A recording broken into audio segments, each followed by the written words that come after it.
Hello again, chaps and chapettes, how are we all doing? It is lovely to see you all again. As always, today my friends, we're going to be discussing 3 separate R-word incidents that happened at an asylum hotel and what preceded these said 3 incidents of R-word. Now this was mentioned in an article on GB News' website which reads as follows. A Portsmouth councillor has told GB News he was instructed by council officers to remain silent about an R-word charge against a man residing in a taxpayer-funded asylum hotel. George Madgwick, leader of the Portsmouth Independence Party, claimed he received confidential communications directing him not to discuss the incident publicly. I wonder why. We'll get to that very, very shortly.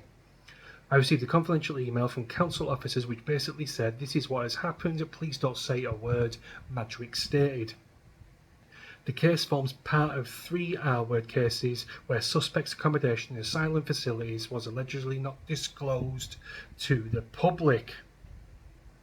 Shadow Justice Secretary Robert Jenrick has claimed that such incidents contribute to the declining trust in government institutions.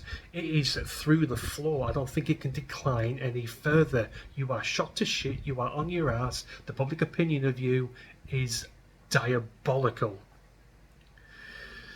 The councillor detailed how pressure to stay quiet intensified after he first became aware of the incident through social media speculation. I received a call from a senior council officer who said, "George, please do not post anything about this online, do not tell anyone, you are privy to information," he explained.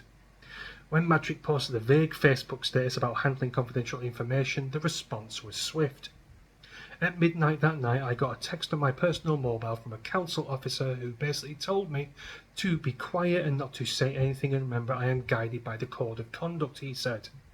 The late night message particularly angered the councillor. "This truly upset me," Madgwick stated, prompting him to seek legal advice the following day. Following a legal consultation, Madgwick discovered he could discuss publicly available information.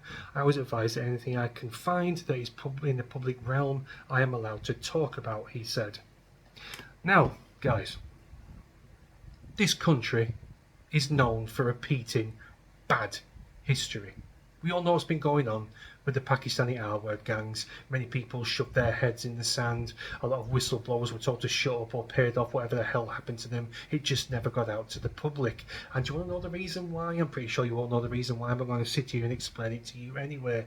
It's to keep up this fanatical facade that everybody in this country is all living happily ever after, all under one massive umbrella, love thy neighbour, no animosity, no violence, no crosswords, everyone is happy as Larry and all drinking a nice cup of tea and having a shortbread biscuit with it. When in actual fact, Tony Blair's vision, New Labour's vision of multiculturalism is dead on its arse. It failed many, many years ago, but you try telling Westminster that, you try telling modern day MPs that multiculturalism even is unworkable. It's a failed experiment. It's a failed project. It needs to end swiftly. No, they're still living back in the late 90s, of course.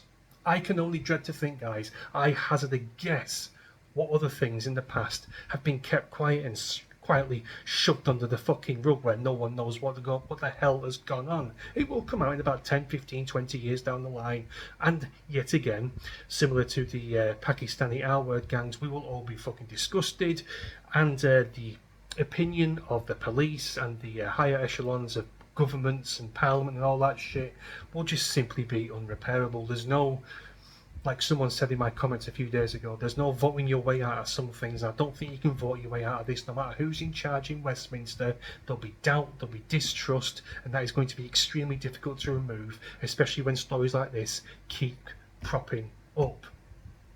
Probably there was a children's home somewhere back in the late 80s where mass incidents of S-word abuse was happening. Still don't know anything about it, still hasn't come out, but I'm pretty sure it will come out in the due course of time. I can pretty much guarantee it. Anyway guys, that's my thoughts, that's my opinions. Please do let me know what you think in the comments, and I shall see you in the next one. Cheers.